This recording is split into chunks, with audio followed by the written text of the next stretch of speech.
نحمده ونصلي ونسلم على رسوله الكريم اما بعد فاعوذ بالله من الشيطان الرجيم بسم الله الرحمن الرحيم ومن يقنط منكن لله ورسوله وتعمل صالحا نؤتها اجرها مرتين واعتدنا لها رزقا كريما۔ یہاں اللہ تعالیٰ نے رسول اکرم صلی اللہ علیہ وسلم کے ازواج مطہرات کی خوبیاں بیان کی کہ جب تم دین پر عمل کرو تو اللہ تمہیں دین پر عمل کرنے پر دوہرے اجر عطا فرمائیں گے۔ اللہ اکبر۔ اگر یہ بتایا گیا کہ پیغمبر کی بیوی سے گناہ سرزد ہو سزا دوہری ہے تو فرمایا اگر نیک عمل کرو تو اجر بھی دوہرے ہیں۔ تو گناہوں سے اللہ نے ان کو ہمیشہ بچا کے رکھا، نیک اعمال کے اندر ہی وہ رہی۔ یا نساء النبی لستن کاحد من النساء، یہاں اللہ تعالیٰ نے پیغمبر کی بیویوں کو خطاب کر کے فرمایا تم عام عورتوں کی طرح نہیں ہو، تمہارا ایک مقام ہے۔ اور یہاں ازواج مطہرات کو اللہ تعالیٰ نے چند ایک ہدایات عطا فرمائی بطور خاص۔ نمبر 1، اگر کوئی بندہ تم سے مسئلہ پوچھنے کے لیے آئے تو نزاکت سے بات نہ کرے، یعنی اس طرح نرمی آواز میں پیدا تکلف کے ساتھ نہ کریں کہ جس سے کوئی ایسا شخص جو مریض ہے اس کے دل کے اندر طمع پیدا ہو، سلیقے کے ساتھ بات کریں۔ نمبر 2، اپنے گھروں میں قرار رکھے، یعنی گھروں میں جمی رہے، بلا ضرورت شدیدہ گھر سے باہر نہ جائے۔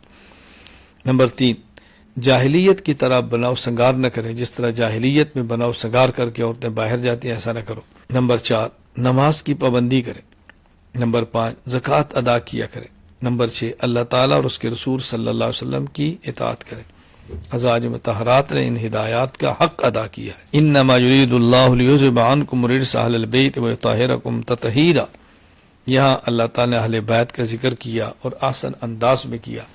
اہل بیت کا سب سے پہلا مصداق پیغمبر پاک صلی اللہ علیہ وسلم کی بیویاں ہیں، پھر آپ کی اولاد ہے بیٹیاں، اور پھر آگے ان کی اولاد یا داماد ہیں۔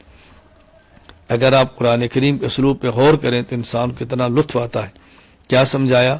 دیکھو تم گھر میں رہو، پردے کا اہتمام کرو، اور نسوانیت کی نرم آواز سے کسی سے باتیں نہ کرو، جاہلیت والا بناؤ سنگار نہ کرو، اور گھر میں جمی رہو۔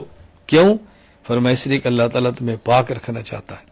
معلوم ہوا عورت کی پاکیزگی اسی کے اندر ہے کہ وہ گھر کے اندر رہے۔ اللہ اکبر۔ وما كان لمؤمن ولا مؤمنة اذا قضى الله ورسوله امرا ان يكون لهم الخيرة من امرهم۔ رسول اکرم صلی اللہ علیہ وسلم نے اپنی پھوپھی کی بیٹی زینب بنت جحش کا نکاح کرنا چاہا زید بن حارثہ رضی اللہ تعالی عنہ سے۔ حضرت زید چونکہ آزاد کردہ غلام تھے، متبنہ تھے، آزاد کردہ غلام تھے، تو زینب بنت جحش قریشی تھی، بڑے خاندان کی تھی، اور ان کے بھائی عبداللہ بن جحش ان کو ناگوار گزرا۔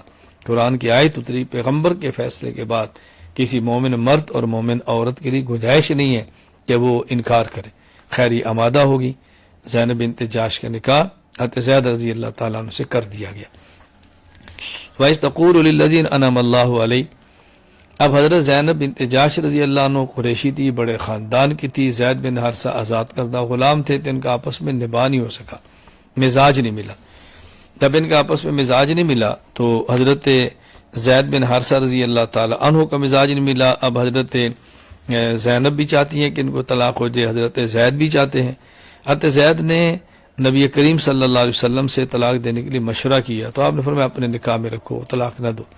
اور رسول اللہ صلی اللہ علیہ وسلم اب یہ چاہ رہے تھے کہ زید اگر طلاق دیں تو میں زینب سے نکاح کر لوں۔ کیوں؟ اس لیے کہ اب زینب بڑے خاندان کی عورت ہیں، قریشی ہیں، تو میرے نکاح سے اس کی دلجوئی ہو جائے گی۔ لیکن زید چونکہ متبنہ مبولہ بیٹا تھے، اور عرب میں مبولے بیٹے کی بیوی کے ساتھ نکاح کرنا عیب تھا، جرم تھا، حقیقی بہو سمجھا جاتا۔ اب اللہ تعالیٰ اس رسم بد کو مٹانا چاہتے تو اللہ نے فرمایا نہیں پیغمبر آپ ان سے نکاح کرو، اور لوگوں کی آپ پرواہ مت کرو، جو آپ کے دل میں اس کا اظہار کرو اور نکاح کرو۔ تو رسول اکرم صلی اللہ علیہ وسلم نے حضرت زینب کے ساتھ نکاح فرمایا، اور زینب کے نکاح بھی خود اللہ تعالیٰ نے آسمانوں پر کر دیا۔ حضرت زینب اس پر فخر فرمایا کرتی تھی کہ میں وہ عورت ہوں جس کا نکاح اللہ نے خود کروایا ہے۔ سبحان اللہ۔ حضرت زید کی یہ خصوصیت ہے کہ یہ واحد صحابی ہیں جن کا نام لے کر اللہ نے قرآن کریم میں ان کا تذکرہ فرمایا۔ وَلَٰكِن رسول اللہ وخاتم النبیین وکان اللہ بکل شیء علیما۔ حضور اکرم صلی اللہ علیہ وسلم نبی ہیں اور آخری نبی ہیں۔ آپ کی نبوت کو اور ختم نبوت کو ماننا ضروری ہے۔ اگر کوئی شخص آپ کو نبی نہ مانے تب بھی مسلمان نہیں، نبی مانے اور آخری نبی نہ مانے تب بھی مسلمان نہیں۔ یا ایھا النبی انا ارسلناک شاہدا ومبشرا ونذیرا، اللہ تعالیٰ نے یہاں رسول اکرم صلی اللہ علیہ وسلم کی بہترین صفات کا تذکرہ کیا ہے۔ اللہ اکبر۔ آپ کی صفات میں سے نمبر 1، آپ قیامت کے دن اپنی امت اور دیگر انبیاء علیہ السلام کے مدعو پر گواہی دیں گے۔ جب انبیاء تکذیب کریں گے تو حضور گواہی دیں گے۔ اور نمبر 2، نبی پاک صلی اللہ علیہ وسلم بشارت دینے والے ہیں۔ نمبر 3، اور آپ اللہ کے حکم طرف بلا کرنے والے اور ڈرانے والے ہیں۔ سبحان اللہ۔ اور رسول اکرم صلی اللہ علیہ وسلم امت کے لیے ایک چراغ اور سورج کی حیثیت رکھتے ہیں۔ تو یہاں اللہ تعالیٰ نے نبی پاک صلی اللہ علیہ وسلم کی 5 صفات کو بیان فرمایا۔ نمبر 1، گواہی دینے والے۔ نمبر 2، خوشخبری دینے والے۔ نمبر 3، جہنم اور اللہ کے عذاب سے ڈرانے والے۔ نمبر 4، اللہ کے حکم کی طرف بلانے والے۔ نمبر 5، سراجا منیرا۔ یا ایھا النبی انا احللنا لک ازواجک اللاتی آتیت اجورہن وما ملکت یمینک مما افاء اللہ علیک وبنات عمک وبنات عماتک۔ اللہ تعالیٰ نے رسول اکرم صلی اللہ علیہ وسلم کی یہ خصوصیات بیان فرمائی ہیں۔ ایک آپ کی خصوصیت کیا ہے کہ 4 سے زائد بیک وقت آپ کے لیے نکاح کرنے جائز ہیں، امت کے لیے جائز نہیں۔ نمبر 2، مال فے تقسیم ہونے سے پہلے آپ اسے کو باندھی لینا چاہیں تو یہ بھی آپ کے لیے جائز ہے۔ نمبر 3، رسول اکرم صلی اللہ علیہ وسلم کے اوپر وہی مدینہ منورہ میں خواتین حلال تھی جو ہجرت کر کے آپ کے ساتھ مکہ مکرمہ سے آئیں، اپنے خاندان کی، چچا کی بیٹی، پھوپھی کی بیٹی، ماموں کی بیٹی، خالہ کی بیٹیاں جنہیں آپ ساتھ ہجرت کی ہے۔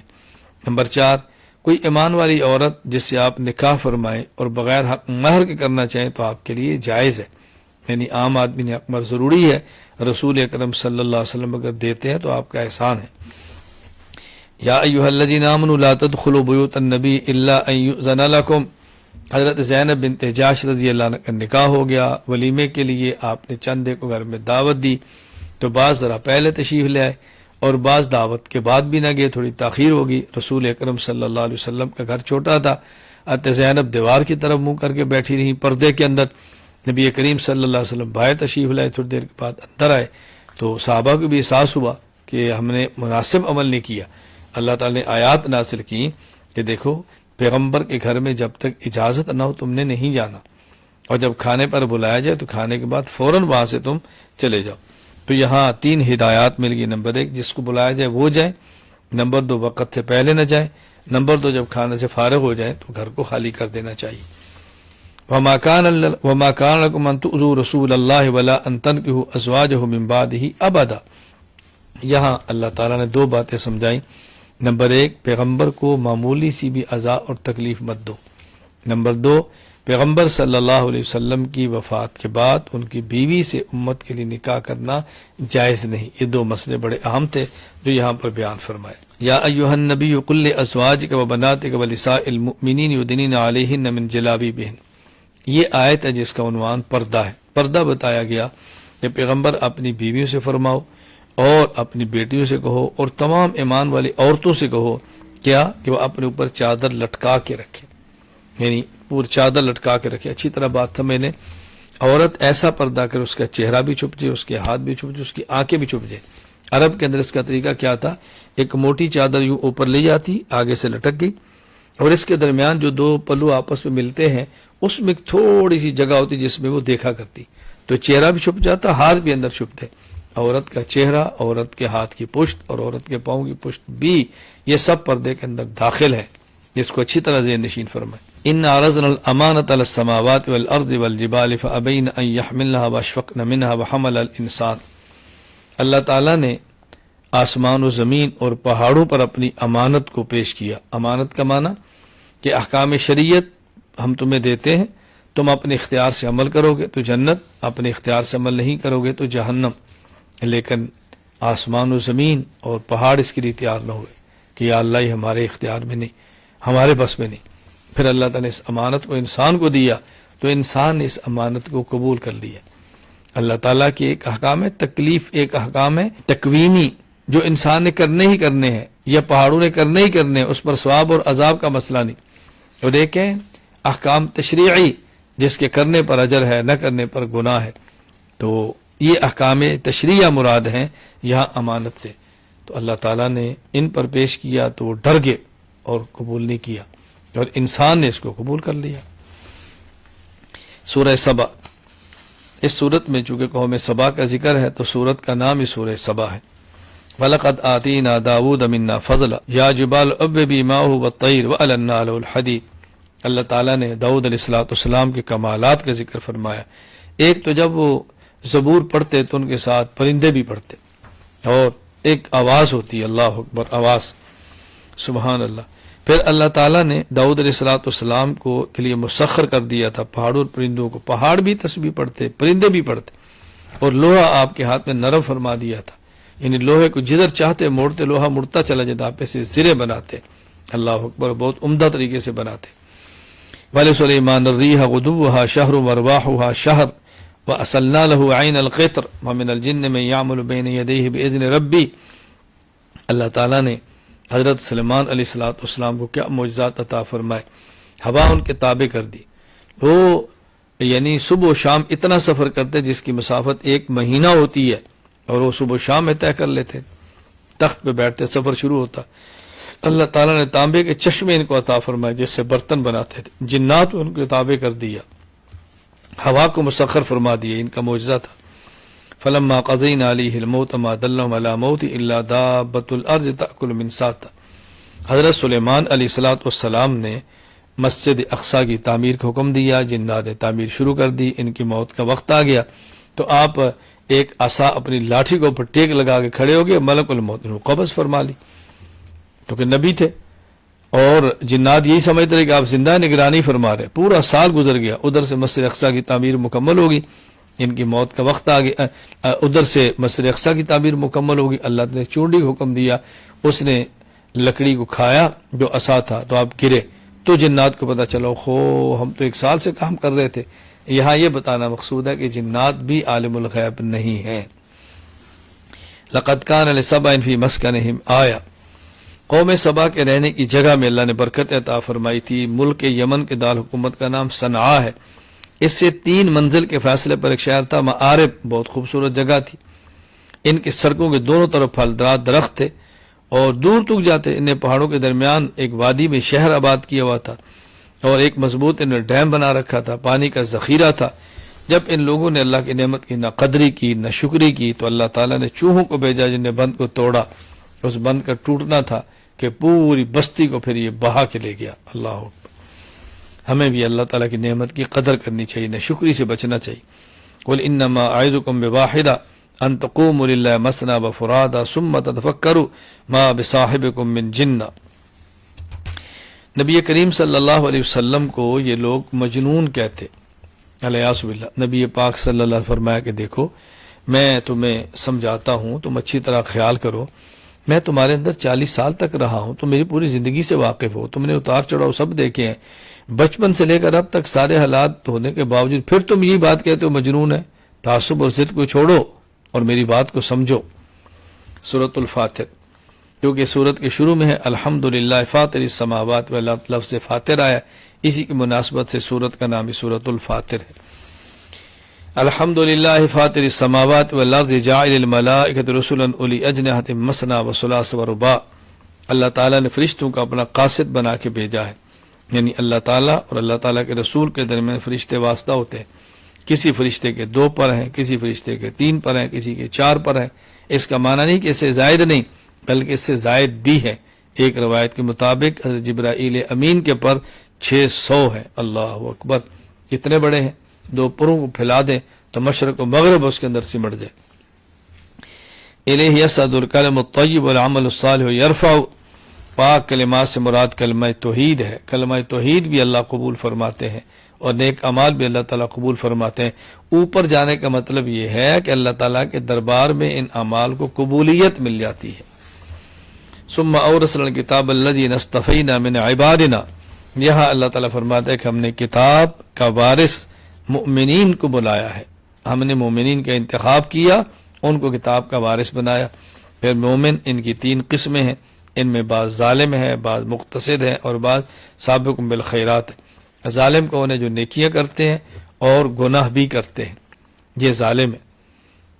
اور مقتصد درمیانے معتدل کون ہیں؟ جو نیک اعمال کرتے ہیں، فرائض واجبات، لیکن سنن مستحبات میں کوتاہی کرتے ہیں۔ نمبر 3 سابق بالخیرات، وہ ہے کہ جو فرائض واجبات کا بھی اہتمام کرتے ہیں اور مستحبات کا بھی خیال کرتے ہیں۔ اسی ترتیب سے جنت میں درجات ہوں گے۔ وَلَوْ يُؤَاخِذُ اللَّهُ النَّاسَ بِمَا كَسَبُوا مَا تَرَكَ عَلَىٰ ظَهْرِهَا مِن دَابَّةٍ، اللہ تعالیٰ اگر اعمال کفریہ کی وجہ سے دنیا میں کسی کو سزا دے تو اللہ فرماتے ہیں ہم جانوروں کو بھی زندہ نہ چھوڑیں، کیونکہ جانور تو انسان کے فائدے کے لیے، جب جانور انسان ہی کو نہیں رکھنا تو جانور کو زمین پر رکھ کر کیا کریں گے۔ سورہ یاسین، اس سورت کے شروع میں ہے یاسین والقرآن الحکیم، اسی مناسبت سے سورت کا نام سورہ یاسین ہے۔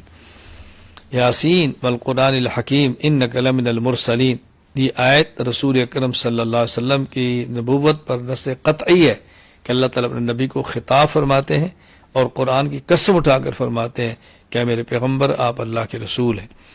وَضْرِبْ لَهُمْ مَثَلًا أَصْحَابَ الْقَرْيَةِ إِذْ جَاءَهَا الْمُرْسَلُونَ، اللہ تعالیٰ فرماتے ہیں اس بستی کو یاد کرو، اس بستی کو پیغمبر ان کے سامنے واقعہ بیان کرو جب 3 رسول وہاں پر آئے، پہلے 2 نبی آئے اور تیسرے نے اس کی تائید کی۔ ان کے نام کیا تھے؟ ایک روایات میں ہے کہ ایک کا نام صادق کا تھا، ایک کا نام صدوق کا اور ایک کا نام شمعون تھا۔ پہلے اللہ نے 2 رسولوں کو بھیجا، جب ان کی امت نے ان کی تکذیب کی، جھٹلایا، تو اللہ نے پھر تیسرا ان کی تائید کے لیے بھیجا۔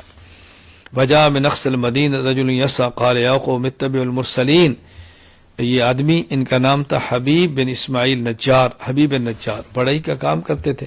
انہوں نے اپنی قوم کو سمجھایا اللہ سے ڈرو، رسولوں کی تکذیب نہ کرو، رسولوں کی بات قبول کرو، یہ اللہ کے بھیجے ہوئے ہیں۔ قوم نے ان کی بات نہیں مانی بلکہ ان کو شہید کر دیا گیا۔